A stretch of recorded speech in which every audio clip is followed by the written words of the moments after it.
I rented the Airbnb in late October 2018, needing a quiet place to work while visiting a small town in the Appalachian Mountains.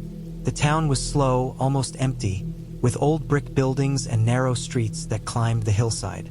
The house itself was on the edge of town, just past where the last paved road turned to gravel, perched at the top of a slope that overlooked dense forest. The listing made it sound isolated but safe, with promises of quiet nights and good views.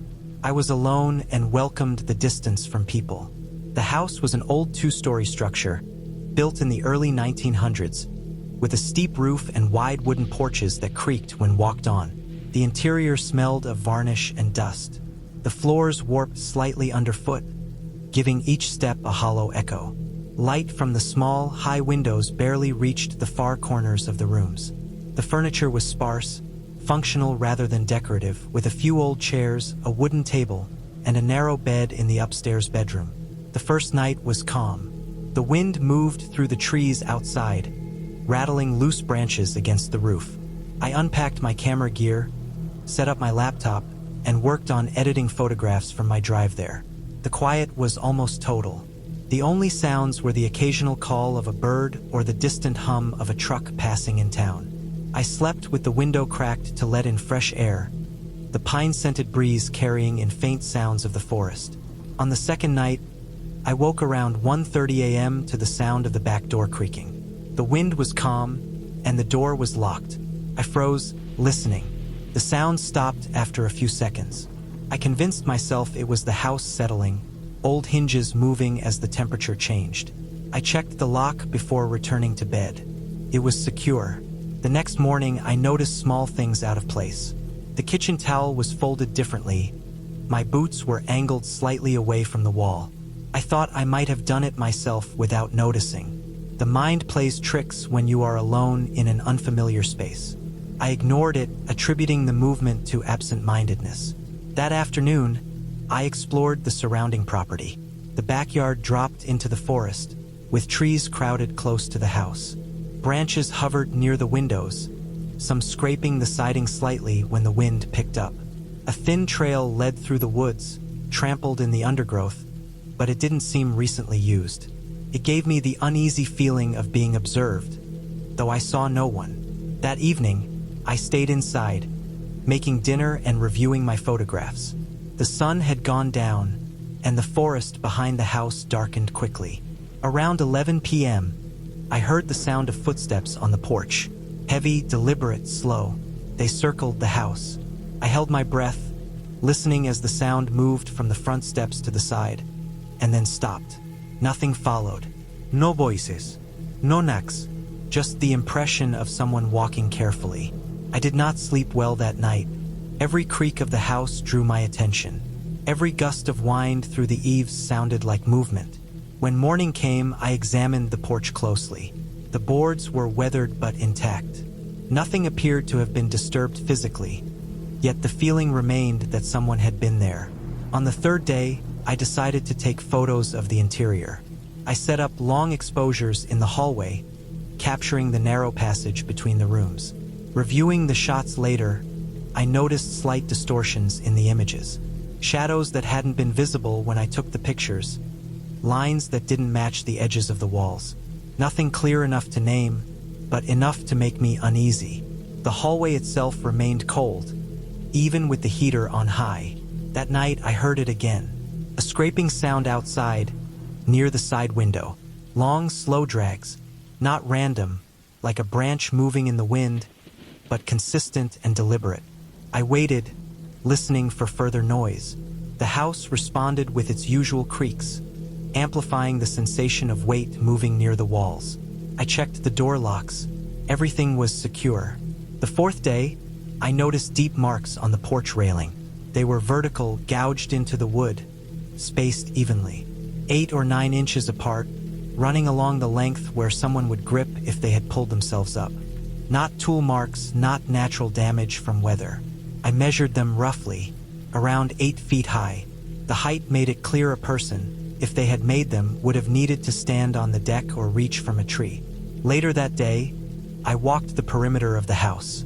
The forest was close, the undergrowth thick. I could see how someone could move through it quietly, timing movements with the house settling or with the wind to mask any sound. The trail I had seen before might have been a path someone used to check the house, coming and going without being noticed from the road. That night, I stayed awake in the bedroom, alert to every sound. Around 11:15 p.m., I heard movement in the trees, not rustling from wind, but deliberate, branches shifting as something passed through. A shape pressed against one of the high windows. I could not see it clearly, just a dark outline moving with slow, careful pressure. My heart raced. I stayed still, refusing to open the window or look closer. After a few minutes, the movement stopped. I left first light the next morning. I packed my gear quickly, left everything in the order I had found it, and drove back toward town. The house looked empty and still from the road, the forest pressing close. My photographs captured the rooms and the porch, but when I reviewed them later, the hallway images were the most unsettling. The distortions I had noticed before were more pronounced in full resolution. Shadows stretched and shifted across walls, angles slightly off, as if the camera had recorded something that had occupied the space briefly and left without a trace. Nothing supernatural had happened. The marks on the railing, the dragging sounds, the movement near the windows, all pointed to human presence, deliberate and careful. Someone had likely used the forest to monitor the house. The height of the marks suggested they could scale the porch or move through the trees unnoticed. The hallway's persistent cold, the odd shadows, and the subtle rearrangement of objects were consequences of the isolation and the way the house was built, creating spaces where a person could move quietly and go unseen. I did not report the incident to local authorities. The risk seemed contained. The house itself was old, isolated, and likely to remain rented to travelers. I learned from the experience how vulnerable one can be in a place designed for privacy, how easily someone can observe without leaving overt evidence, and how a quiet, abandoned-looking space can be used to hide a presence without force or entry. The unease remained for weeks, not from ghosts or monsters, but from understanding the human capacity for stealth and the ease with which isolation can be exploited. I had booked the Airbnb in a small town about 2 hours outside the city because I wanted a quiet weekend to work on some projects and escape the constant noise of urban life. The listing was modest, a 2-story house on a narrow street, with peeling paint but a neatly kept front yard. Photos showed a cozy living room, a kitchen with a small dining area, and a bedroom with soft lighting. The host's profile was brief, and I had barely exchanged messages before receiving the key code. It felt ordinary, the kind of place someone would pass by without a second glance. When I arrived, the street was nearly empty. A few cars were parked in driveways, and the houses on either side seemed lived in, but not actively so. The house itself had a faint smell of cleaning products, almost chemical, but I didn't think much of it at the time. Inside, the air was warm and still, like the house had been closed up for a while. I carried my bag through the narrow hallway, noting the faint scuff marks on the walls, the slight squeak in the stairs. The kitchen smelled faintly of old food, but it wasn't strong, just enough to notice. I spent the first hour unpacking and arranging my things in the bedroom. The furniture was basic but functional. A bed with a thin comforter, a small dresser, and a nightstand. The window overlooked the street. I opened it to let in some fresh air and noticed that the houses across the street were quiet, their curtains drawn. It felt like I had arrived somewhere completely still, like the world had slowed down for these few days. I started working on my laptop, the quiet of the house making it easier to focus. The soft hum of the refrigerator in the kitchen and the occasional creak of the floors were the only interruptions. Later, I wandered through the rooms, examining the small details I had ignored on arrival. The bathroom was clean but old. The bathtub had small chips along the edge, the faucet handle loose. The living room smelled faintly of damp fabric, probably from the couch. Nothing alarming, just the evidence of age. That evening, I cooked a simple dinner. The stove worked, the water ran clear, and the lighting was dim but sufficient. While eating, I noticed a sound from the floor above, a light thud like something had fallen. I froze for a moment, listening. It didn't happen again, and I assumed it was the house settling. I told myself old houses creak and shift all the time. I washed the dishes and returned to my laptop, the noise already fading from my mind. The next morning, I went for a walk around the neighborhood. The streets were quiet, the sidewalks cracked, and mailboxes leaned slightly, some with faded numbers. I noticed that most of the houses seemed empty, or at least unoccupied. A few had cars, but none of the windows showed signs of movement. The air smelled faintly of wet leaves and old asphalt.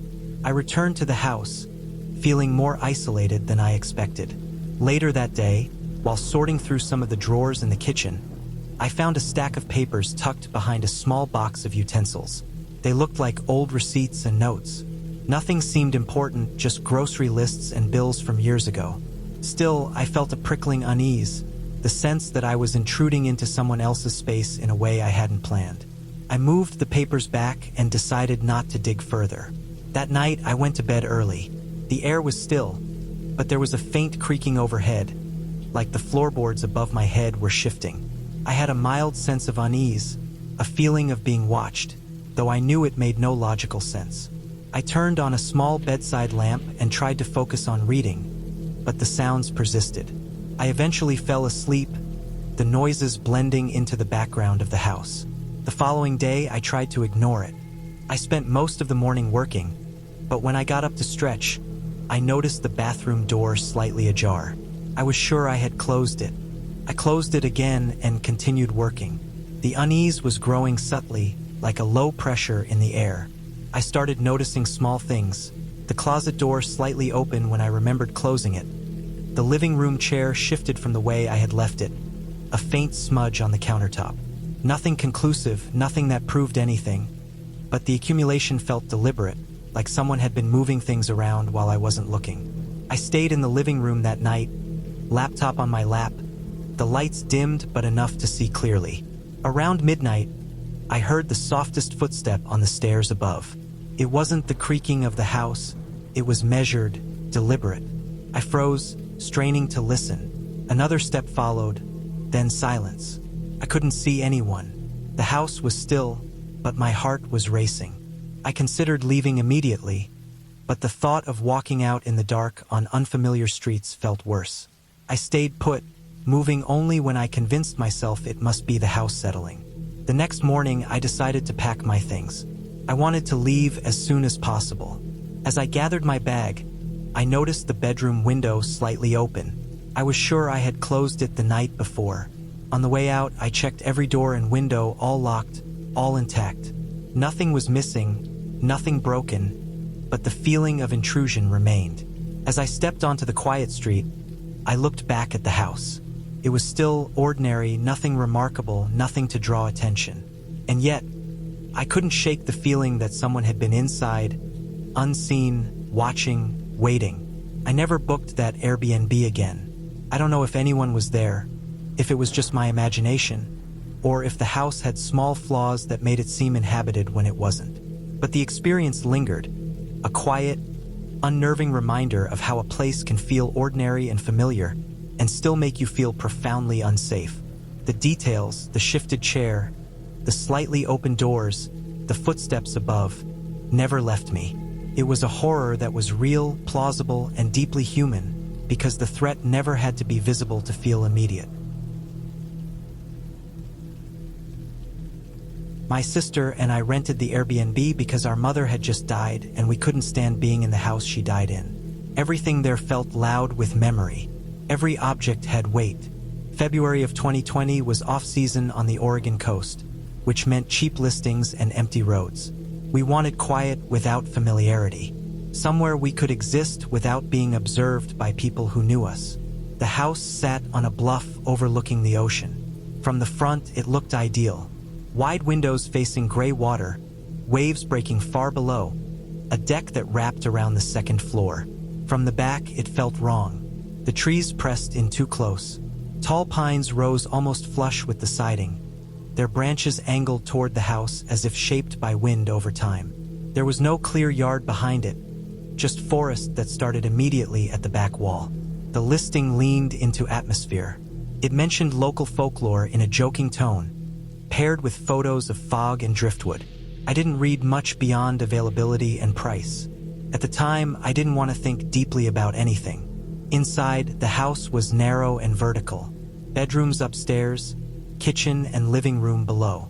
A long hallway ran between the bedrooms, tight enough that two people couldn't pass without turning sideways. No matter how high we set the heat, that hallway stayed cold. The air there felt different, heavier, like it didn't circulate. You could feel it on your skin when you stepped into it, a clean line where warmth stopped. The first night, the ocean sound helped us sleep. The waves were steady and distant, not crashing, more like breath. We went to bed early. Grief made us tired in a way that didn't feel earned. Sometime after midnight, I woke up to a sound outside. Something brushed against the siding near the upper floor. Not scratching, not tapping. A long, slow drag, like a branch being pulled along the wall. It happened once, then again, spaced out by minutes. High up, near the level of the second floor deck. I told myself it was trees, wind. The forest sat right there. Still, the movement felt controlled. Each pass followed the same path, same speed, same pressure. It didn't sound like branches moving freely. It sounded like something choosing to touch the house. The next day, we walked the property. The air was cold and wet, the kind that clings to clothes. Behind the house, the trees leaned closer than they should have. Some branches hovered just feet from the siding.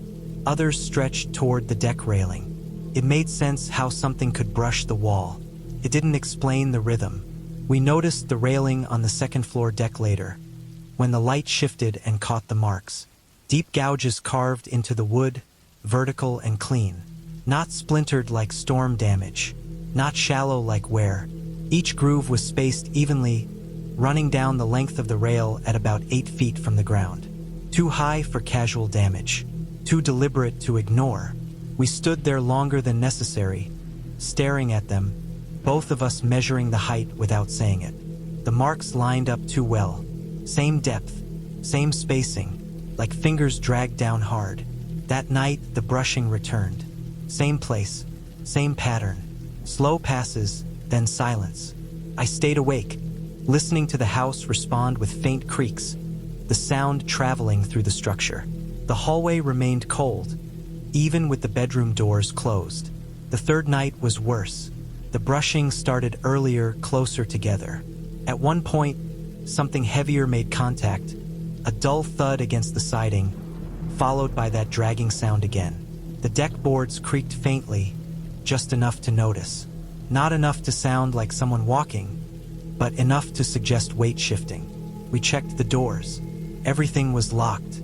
The deck door was secured, curtains drawn.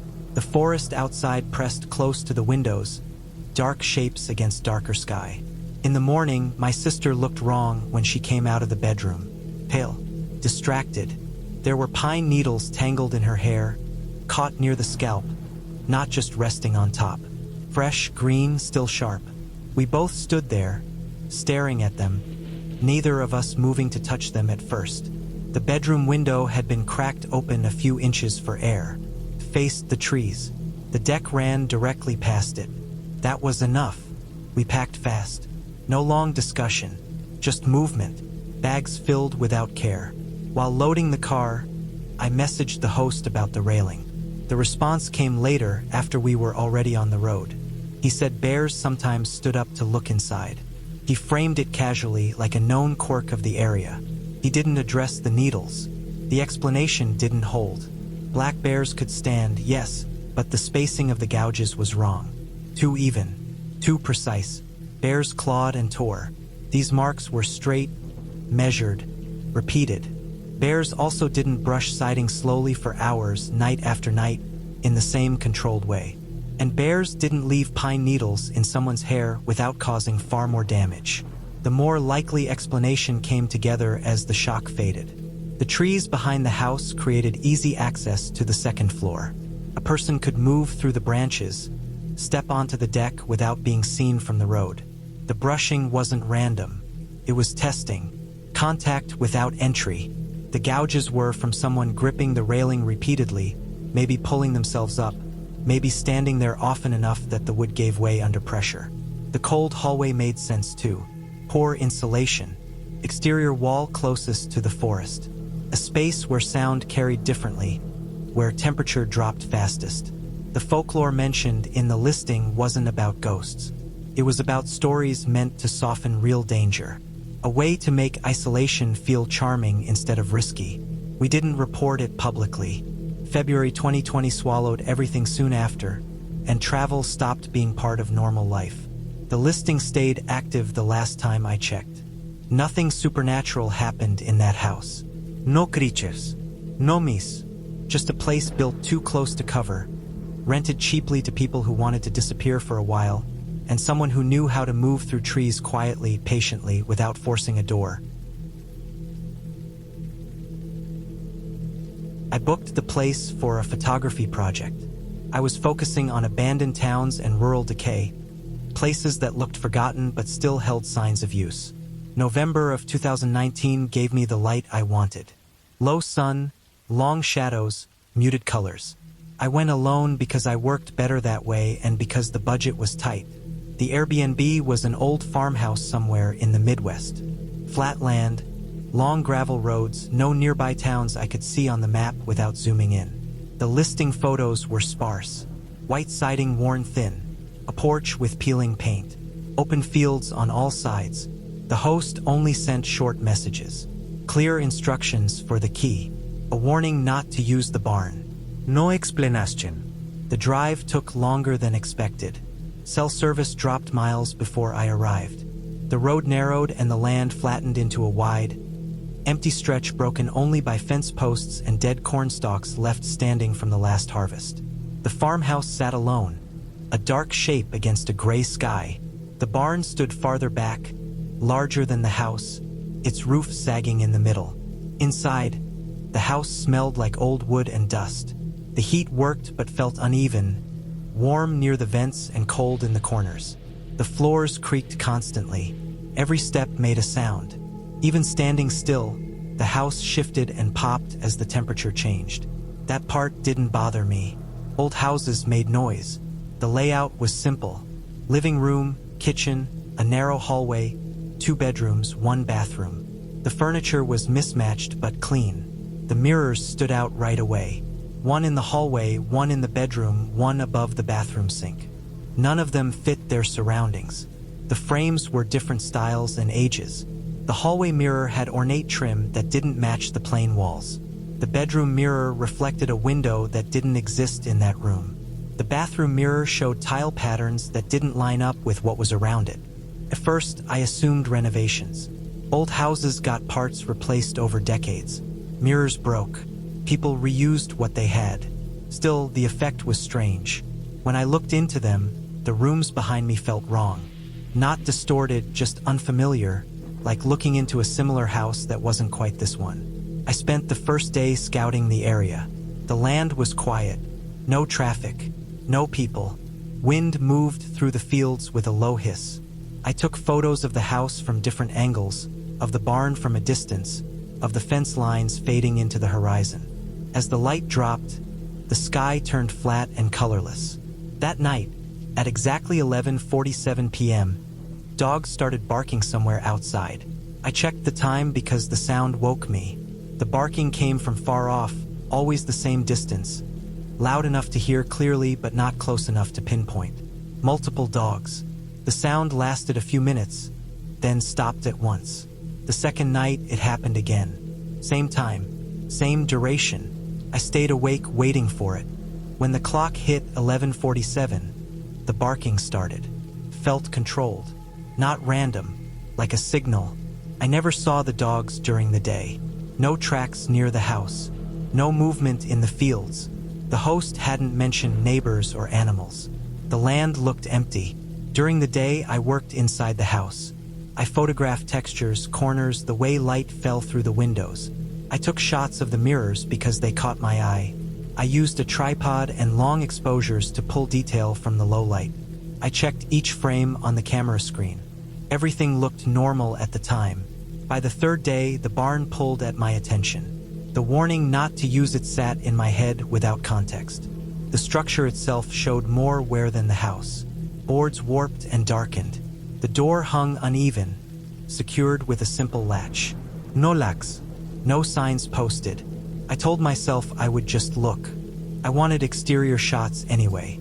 The door opened with a long groan. Inside, the smell hit first. Old leather, damp earth, something sour underneath.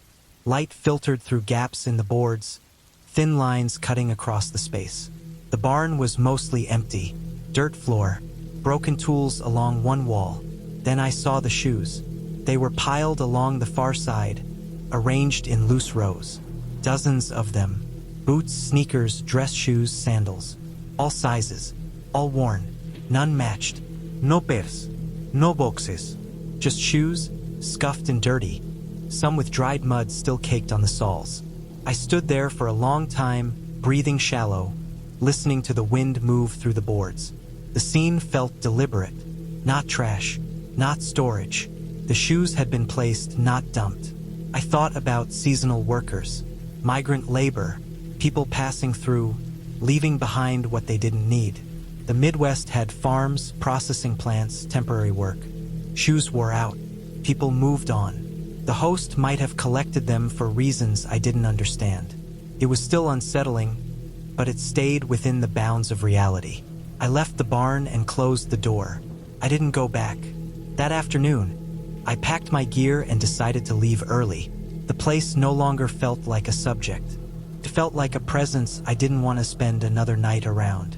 Before leaving, I reviewed the photos on my laptop. That was when I noticed the reflections. In several shots taken inside the house, mirrors showed things that hadn't been there. In one hallway photo, the mirror reflected a doorway that didn't exist at the end of the hall. In a bedroom shot, the mirror showed a dresser I hadn't seen or photographed. In the bathroom, the mirror reflected a light fixture different from the one overhead. At first, I thought I had mixed files from another shoot. I checked metadata. Same date, same time, same camera. I went back to the rooms and compared angles. The reflections didn't match the space. The explanation came slowly as I calmed down. The mirrors were not original to the house. They came from other places. When mounted, they reflected what they had faced before. Old silvering held faint images. Long exposures picked up ghosting, layers of reflection burned into the glass over years. The camera captured what the eye dismissed. Not ghosts, residual images trapped in flawed mirrors. The barking dogs fit too. There was likely a kennel or hunting club miles away. Dogs trained on a schedule. Sound traveled far over flat land at night. The same time, the same routine. The shoes in the barn pointed to something darker but still human. The farmhouse was likely used as temporary housing. People came and went. Shoes left behind when they wore out or when someone moved fast. The host warned me away from the barn because it held evidence of that use, not because of anything impossible. I left before sunset. The gravel road swallowed the sound of my tires. When I reached cell service, I checked the listing. The warning about the barn was still there. No other reviews mentioned it. I never published the photos from that place. They didn't feel like mine. They felt like records of something ongoing. I backed them up and archived them, untouched since. Nothing supernatural happened in that farmhouse. No spirits. No impossible events. Just people using space in ways they didn't advertise. Just objects holding more history than they should. The fear came from realizing how much human activity could be hidden behind quiet land and polite listings, and how easily someone alone could stumble into the middle of it without knowing until it was too late. I rented the apartment because I was between jobs and needed something cheap near the city while I interviewed. It was March of 2016, late winter that refused to end. The air stayed cold even when the calendar said spring. The city was East Coast, old, dense, and damp in a way that soaked into walls and never left. I won't name it because the house is still there. The Airbnb listing was simple. Basement unit, private entrance, close to transit, low price. The photos showed white walls, a small bed, a narrow kitchen strip, and a bathroom with a standing shower. It looked clean enough. Temporary. I booked it for 3 weeks. The row house sat on a narrow street lined with others just like it. Brick fronts, shallow stoops, iron railings rusted at the joints. The host sent instructions for self-check-in. A lockbox on the railing. The basement door was at the side of the house, down a few concrete steps. The steps were slick with moisture, darkened by years of shade. Inside, the unit smelled like cold air and cleaning spray. The ceiling was low enough that I could reach it without stretching. The floor was laminate, buckled slightly near the edges. A dehumidifier sat in the corner, humming non-stop. There was one window, small and set high on the wall, level with the ground outside. It looked out into a narrow concrete stairwell that led up to the side yard. The stairwell walls were stained and pitted. Dead leaves collected at the bottom. The host lived upstairs. His profile said he worked nights. I never saw him leave. I never heard footsteps going out the front door. Sometimes I heard movement above me late at night, slow pacing, then stillness. The first morning, I noticed the window. Condensation covered the inside of the glass, thick enough to blur the view. That wasn't strange by itself. Basements sweat in cold weather. What stood out were the marks. Smears wide and uneven at about face height, like someone had leaned in close from the other side and fogged it with their breath, then shifted slightly. I wiped the glass with a towel. The air in the unit felt heavy even with the dehumidifier running. I left for interviews during the day and came back after dark. Each morning after that, the condensation returned. The smears came back too, not in the same pattern, always at about the same height. I told myself it was temperature change. Warm air inside meeting cold outside. The shape of the marks bothered me, but I kept explanations simple. I needed the place. I needed it to be fine. After a few days, I started noticing small changes. My toothbrush wasn't pointing the way I left it. The bristles angled toward the sink instead of the wall. My shoes by the door were closer together, the laces tucked in. I assumed I was distracted. Interview stress. New routine. One night, I left a book open on the table when I went to sleep. In the morning, it was closed and stacked under my laptop. The laptop lid was down. I stood there for a long time, staring at it, trying to remember doing it myself. Couldn't. The basement door had a single lock on the inside, a basic knob lock. I started locking it every time I was inside. I checked it before bed, turning it twice, feeling the resistance. The door felt solid, old but heavy. Sleep came in pieces. The house made noise, pipes knocking, the dehumidifier cycling. Above me, slow movement. Sometimes it sounded like someone stopping directly over the bed, then moving away. The night that broke whatever balance I had left, I woke up to the sound of the basement door opening.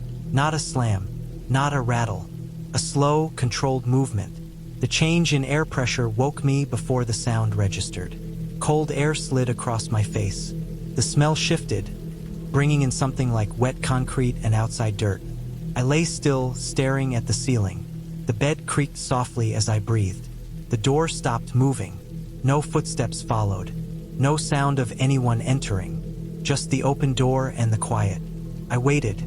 Minutes passed. My heart beat hard enough that I felt it in my throat. Finally, I got up and checked the door. It was closed, locked, exactly how I had left it. I didn't sleep after that. I sat on the bed until morning, fully dressed, lights on. The next day, when I left for an interview, I noticed something new. On the outside of the basement door, mounted into the frame, was a second lock. A heavy sliding bolt. It wasn't engaged. The bolt sat open. The screws were fresh, the metal clean. It hadn't been there before. I stood on the steps, staring at it, my breath visible in the cold air. The meaning was clear. Someone had installed a lock from the outside of my door. Someone with access to tools. Someone who knew when I was gone. I packed a bag and left that afternoon. I didn't take everything, just what mattered. I didn't contact the host. I didn't wait for a reply. I checked into a cheap hotel and paid more than I could afford. Later that night, I opened the Airbnb app. The listing was still active. I clicked on the host's profile. Under his name were other listings. 5 of them, all basement units, different addresses. Different account names listed as hosts, but the photos showed the same style. Same cheap furniture, same layout, all in the same neighborhood. The pattern clicked into place then. The condensation on the window made sense. Someone standing in the stairwell, checking if I was inside. The moved items weren't mistakes. They were checks. Proof that someone had access. The door opening wasn't a dream. The second lock wasn't a mistake. The host didn't work nights. He stayed upstairs. He watched. The basements were cheap for a reason. They attracted people passing through. People without ties. People who wouldn't stay long or ask questions. I reported the listing. I didn't hear back. Weeks later, I checked again. The listing was gone. Some of the others were still there under different names. Nothing supernatural happened to me in that basement. No shadows. No voices. Just a man who owned several houses and treated the people renting them like inventory. The locks weren't there for safety. They were there for control. I found another job. I moved on. I still check windows now, even on high floors. I still notice when things are not where I left them. The feeling from that place never fully faded. It taught me how thin privacy can be when someone else owns the door. This happened in July of 2021, when 3 friends and I rented an Airbnb in the desert outside of Joshua Tree for a long weekend to celebrate my 30th birthday. We chose the place because it looked unreal in the photos. A flat concrete structure set far away from any road, wide glass walls facing open desert, no neighbors, no fences, nothing but pale sand and rocks stretching out in every direction. The listing leaned hard on the isolation. Total silence. No light pollution. No distractions. It sounded peaceful in a way that felt earned. The drive out there took longer than expected. The last stretch was a dirt road that rattled the car and kicked dust into the air behind us. The heat pressed down even before we stepped out. The house sat alone on a slight rise, the concrete already warm to the touch. There were no trees near it, only scrub and scattered boulders. The windows reflected the sky so cleanly that the place looked empty, like a model home left behind after a development failed. Inside, everything was sharp and clean. Polished concrete floors, minimal furniture, white walls. The air conditioning worked hard and kept the place cool. But the sun still felt close through the glass. The silence stood out. No traffic, no voices, no hum beyond the AC and the faint buzz of insects outside. Felt like being dropped into a still photo. The first day passed without anything feeling off. We swam in the small pool behind the house, drank beer, cooked simple food, watched the sun set in colors that didn't look real. At night, the desert cooled fast. The stars came out in a thick scatter that made the sky feel crowded. We went to sleep late, spread across the bedrooms, doors open to let the cool air move.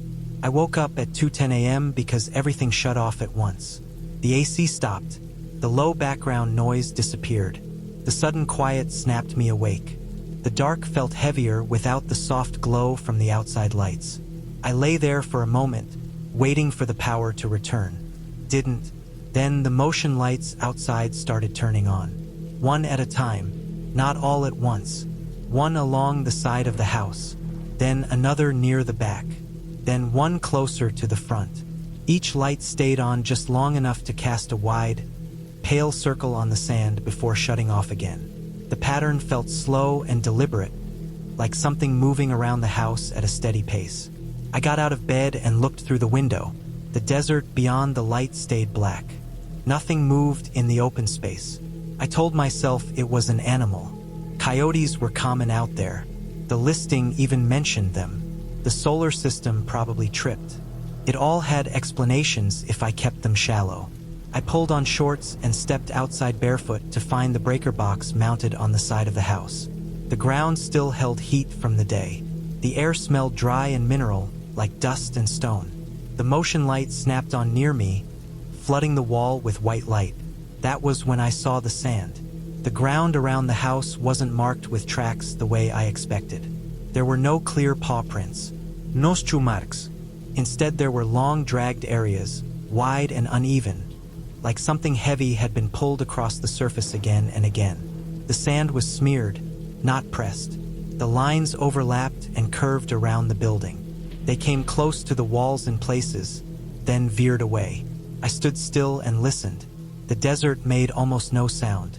No wind, no distant calls. The silence pressed against my ears. I checked the breaker. Everything looked normal. I reset it anyway. Nothing happened. I went back inside and tried not to wake anyone. Sleep didn't come easily after that. The lights stayed off. The house felt wrong without power, like it had lost a layer of protection. Morning came slow, a pale light creeping in through the windows. We talked about the outage when everyone was awake, keeping it casual. Solar systems failed sometimes. Batteries drained. None of us mentioned the lights or the sand right away. When we finally walked outside together, the marks were still there in full daylight. They looked worse in the sun, wider, more disturbed. There were clumps where the sand had been pushed aside and darker patches where something had pressed down hard. The pool looked normal at first glance. The water was clear.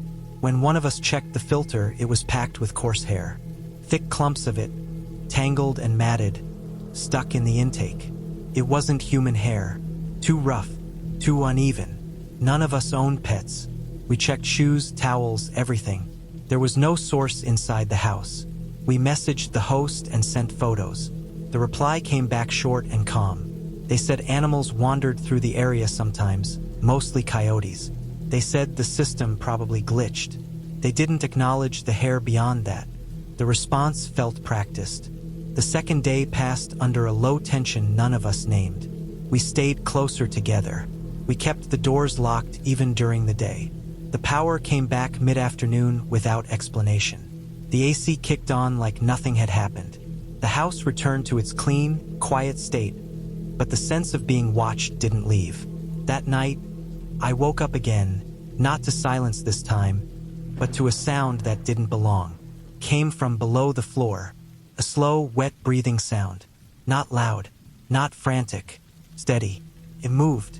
The sound shifted from one part of the house to another, like someone crawling through a narrow space. There was no scratching, no impact, just breath moving through darkness. I lay still, counting seconds, trying to place it. The house sat on a raised slab with a crawl space underneath for plumbing and wiring. The sound came from there.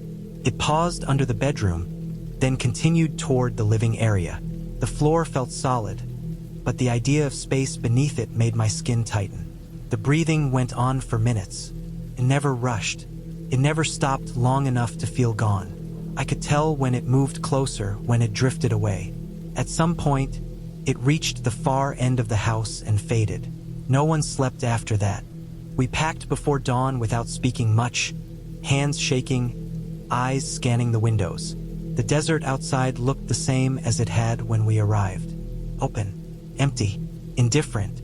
We drove away as the sun came up, dust trailing behind us.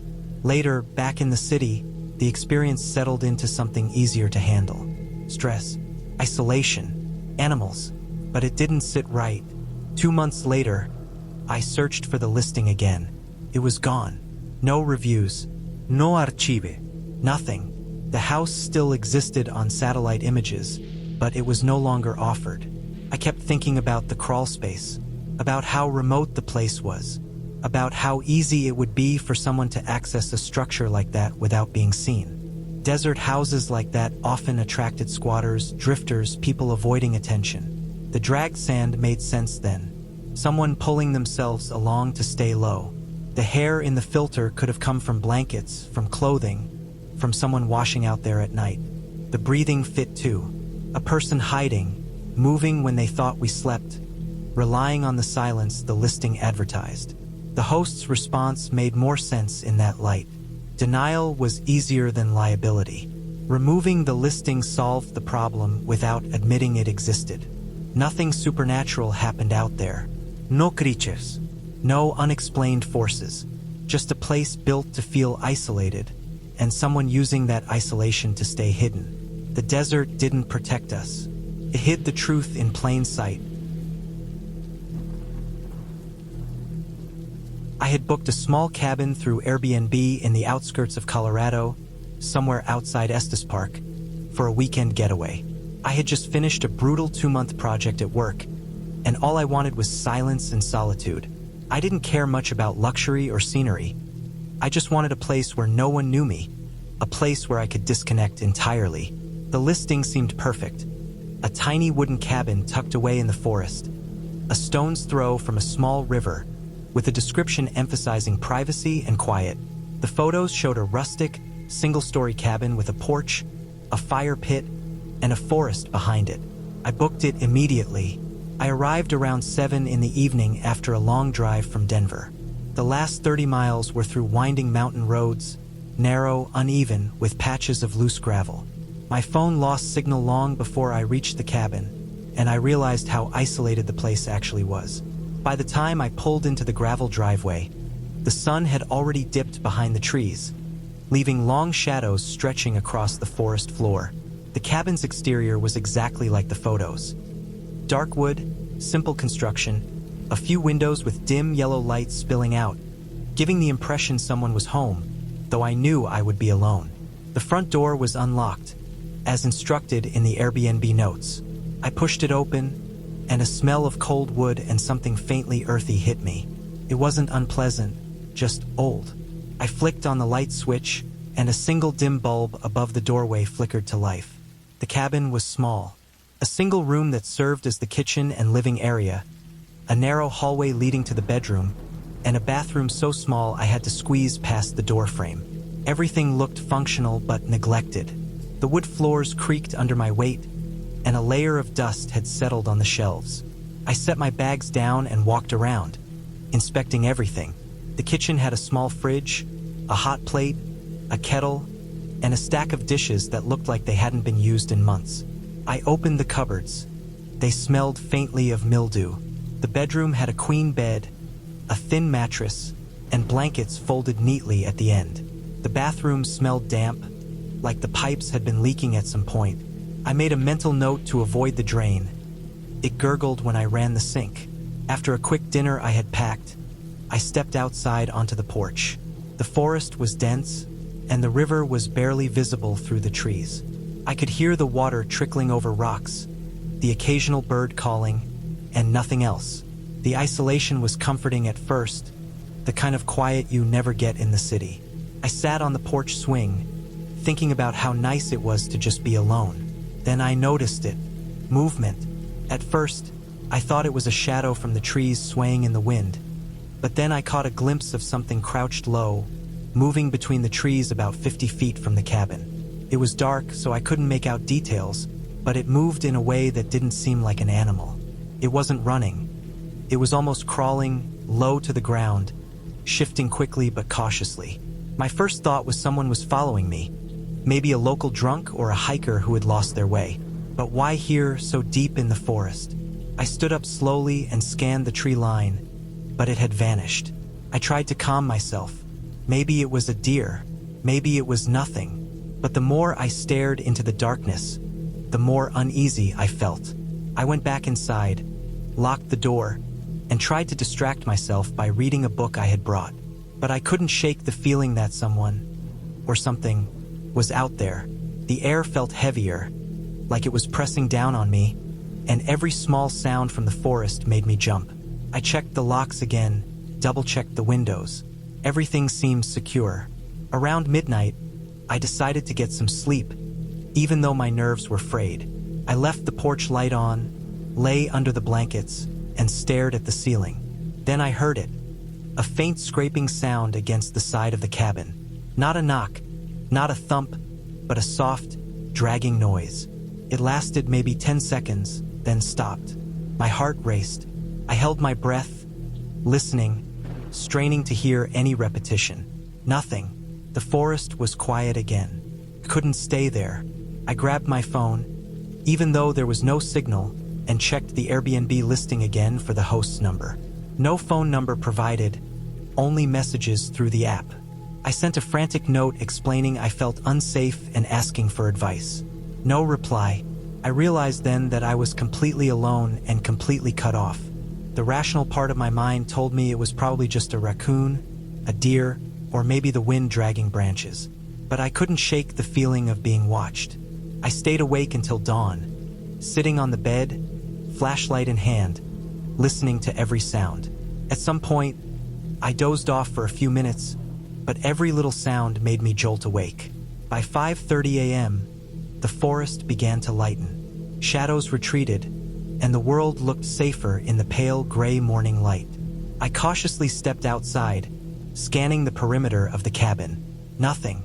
No footprints, no signs of anyone having been near, just the river, the trees, and the gravel driveway. I packed quickly, my hands trembling slightly, and loaded my car. Before leaving, I walked around the cabin again, inspecting the forest line, trying to find any trace of the movement I had seen the night before. There was nothing unusual. The dirt was soft from a recent rain, but no human footprints. No drag marks. Nothing. I exhaled slowly and got in my car, starting the engine. As I drove away, the sun rose higher, turning the forest gold and green, making the cabin look almost peaceful. Later, over breakfast in a small diner in Estes Park, I reflected on the experience. The cabin itself hadn't been unsafe structurally. The only danger was the isolation, and my imagination had clearly amplified it.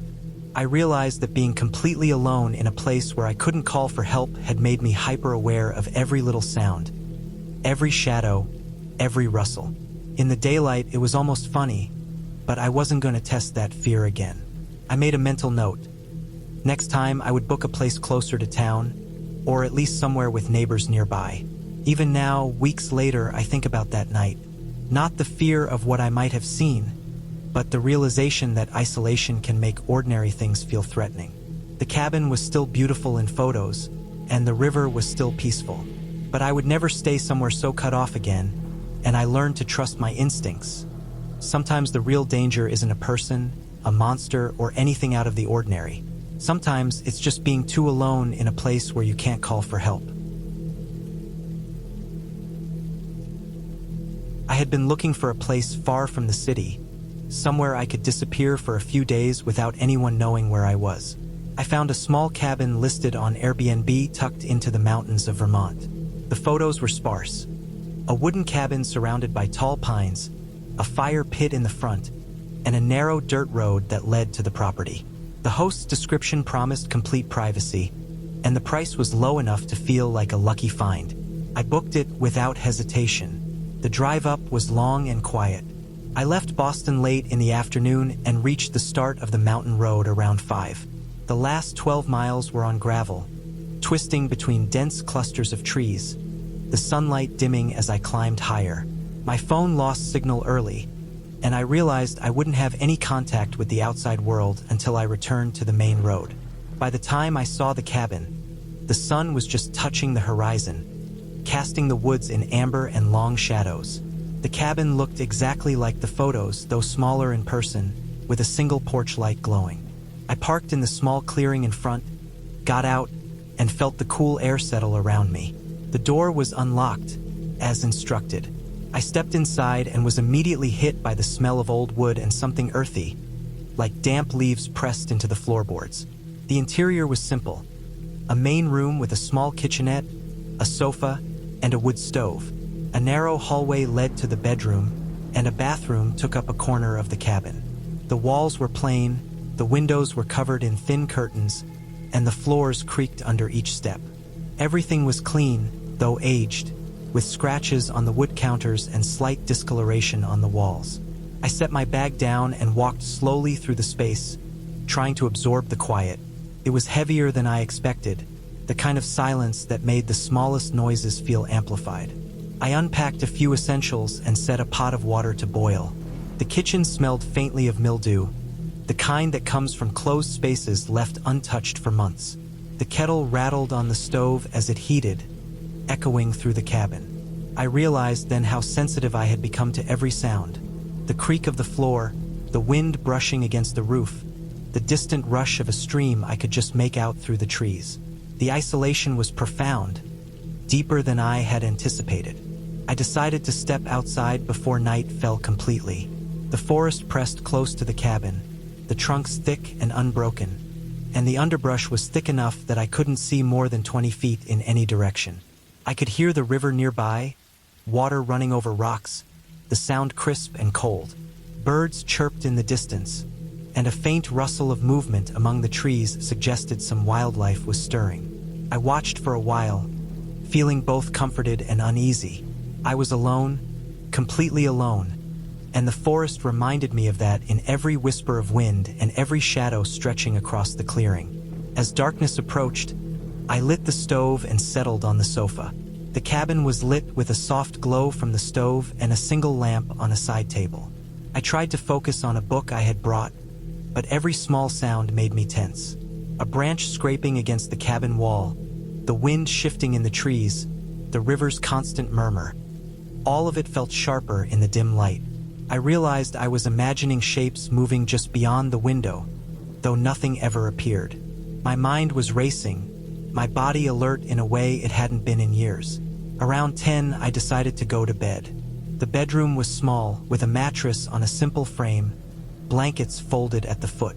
I left the lamp on, worried about complete darkness, and lay down. The silence was different at night, thicker, heavier, almost physical. The wind shifted in the trees, making them groan and sway. Then I heard it, a faint scraping sound along the side of the cabin. Not a knock, not a tap, but a soft, dragging sound, slow and deliberate. I froze, listening, straining to hear any repetition. Nothing followed. I waited, breath shallow, until I convinced myself it had to be a branch brushing against the siding. I didn't sleep much that night. Every few minutes, I would wake to a sound. The creak of the floor, the whisper of wind, the distant call of an animal I couldn't identify. I stayed alert, flashlight in hand, listening to the world outside. Occasionally, I would catch a movement in the shadows beyond the window, but every time I checked, there was nothing. I realized how fragile my sense of security had become, how quickly the isolation had made me hyper-aware of everything around me. Morning brought relief. The light was pale and gray, filtering through the curtains, softening the forest edges. I cautiously stepped outside, scanning the clearing. Nothing was out of place. The dirt around the cabin was soft from recent rain, but there were no tracks, no sign that anyone had been near. The forest looked normal, peaceful even, and the river shimmered in the morning light. I exhaled, realizing the tension had been mostly in my head, magnified by the silence and my solitude. I spent the morning walking along the riverbank, feeling the sun warm my shoulders, listening to the forest as it shifted from the heavy night to the gentle day. The cabin looked inviting in the light, a small wooden home tucked into the wilderness, and I appreciated its simplicity. I made coffee, cooked a small breakfast, and sat on the porch, watching the trees sway. The sounds of life returning to the forest. The birds, the rustle of leaves, the distant water were comforting. Before leaving, I walked around the perimeter again, inspecting every edge of the cabin, every tree line. There was no evidence of anything unusual, no human tracks, no animal prints suggesting something had been lurking close.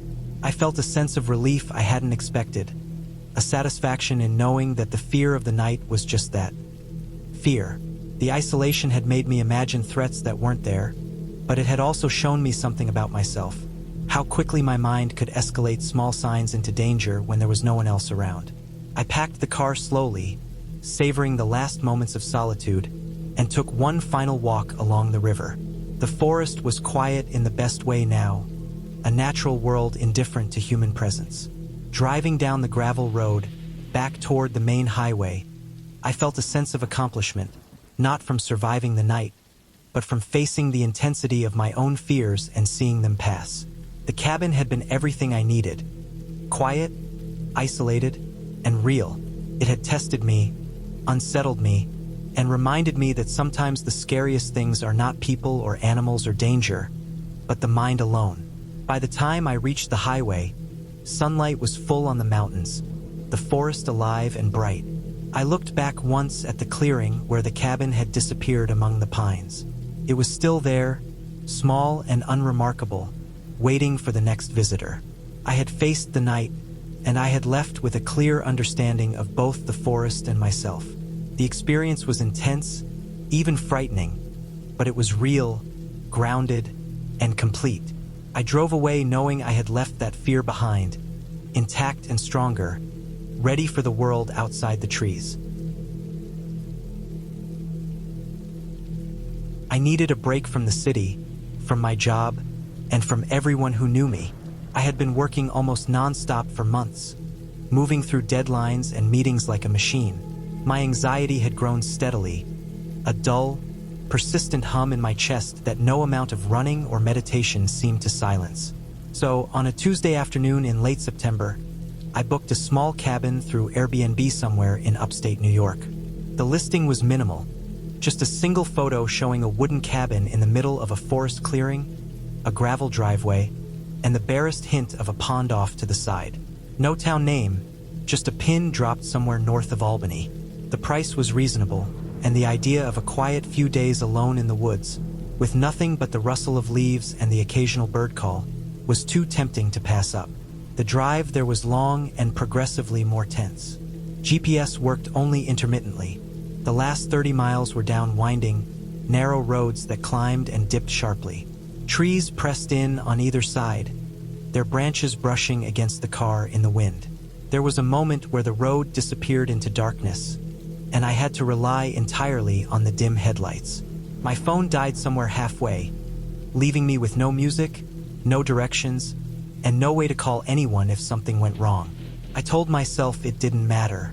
This was the point of being alone. By the time I arrived, it was nearly 9 p.m. The cabin sat at the end of a long gravel drive, its windows glowing warmly. There was no other house in sight, and the silence was total, almost thick. I parked, unloaded my things, and noticed that every light in the cabin was on. Not just the main lights, but the kitchen bulbs, a small lamp in the bathroom, and even a faint light seeping from the crawlspace hatch near the kitchen floor. It felt strangely deliberate, as if someone had left the lights on expecting me. But there was no one there. The smell hit me the second I opened the door. Old wood, damp insulation, a faint mustiness.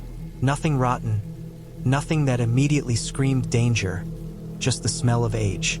I dropped my bag on the floor and explored. The cabin was small, maybe 2 rooms in total. A living area with a couch that sagged slightly in the middle, a small coffee table, and a wood stove that looked like it hadn't been used in a while.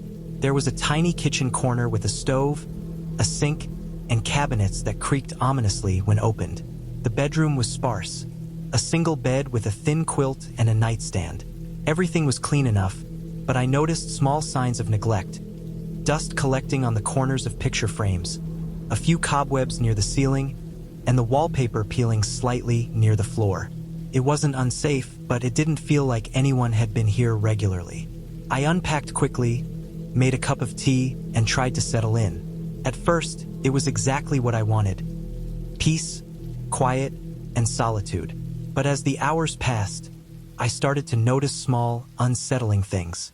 The forest outside was dark, dense, and silent in a way that felt unnatural. No birds, no insects, nothing but the occasional rustle that I couldn't identify. I tried to ignore it, but then I heard it. A soft, deliberate crunching on the gravel outside the cabin. Not close at first, just somewhere near the edge of the clearing. My stomach tightened. I told myself it was an animal, maybe a deer or a raccoon, but it didn't sound like it. The steps were heavy, measured, almost like someone was testing the perimeter. I stayed still, straining to hear over my own heartbeat. Then it stopped. Absolute silence. I tried to distract myself by exploring the crawl space. The small door had a simple latch. I opened it, shining my flashlight inside. It was dusty, filled with pipes and old insulation, but empty otherwise. I felt a brief relief, but the feeling was short-lived. That night, I couldn't sleep. Every creak of the cabin, every rustle in the trees, every snap of a branch made my stomach twist.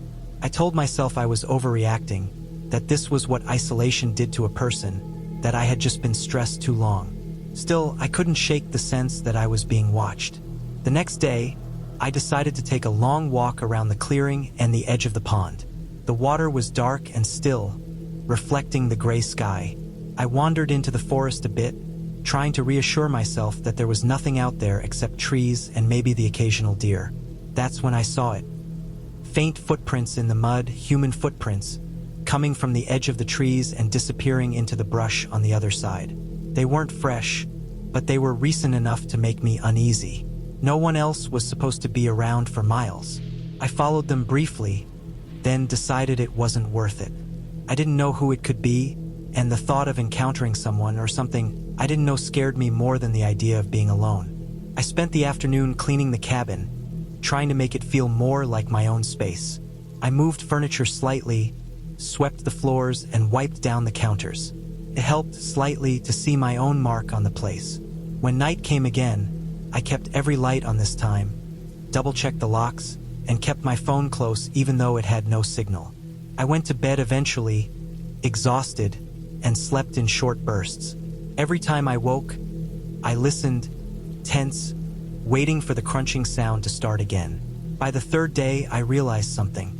The isolation, the constant tension, had shifted something in me. I wasn't panicked anymore. I wasn't trapped in fear. I was alert, aware, noticing details I'd never pay attention to in the city. I began to understand the patterns of the forest, the sounds that meant nothing, the signs of actual movement. I even started to see humor in the way my mind had blown everything up in imagination. The footsteps, probably hikers who had passed through, or maybe a curious hunter. The sounds in the night, trees settling, animals moving. Nothing extraordinary, just life happening around a cabin in the woods. When I left, I packed carefully, made sure the cabin was tidy, and drove back the way I came. I felt a sense of accomplishment, not because I had survived anything, but because I had been alone with my mind and had faced it head-on. The city felt louder, harsher, but I felt quieter inside. I had tested myself in a space completely unregulated by other people, completely raw, and I had realized that my own fear could be managed. I hadn't found ghosts or monsters. There were none, but I had found a clearer sense of myself, something that the constant hum of life in the city had drowned out. Looking back, that cabin wasn't scary because it was haunted or mysterious. It was scary because it held the mirror up to me, showed me the ways I could panic, the ways I could imagine threats in every sound and shadow. But it also taught me that fear can be observed, understood, and then set aside. By the time I left, I wasn't running from anything. I was walking away with a little more clarity, a little more calm, and a deep sense that I could handle solitude, and maybe even enjoy it without losing myself to anxiety. The Airbnb itself stayed exactly as it was when I left, lights off, doors locked, quiet in the middle of the forest. I haven't been back, and I probably won't, but I still think about it sometimes. Not with dread, but with respect. It wasn't perfect. The smell, the creaks, the sense that someone or something might be nearby, but it was real, tangible, and completely mine to face. And that was enough.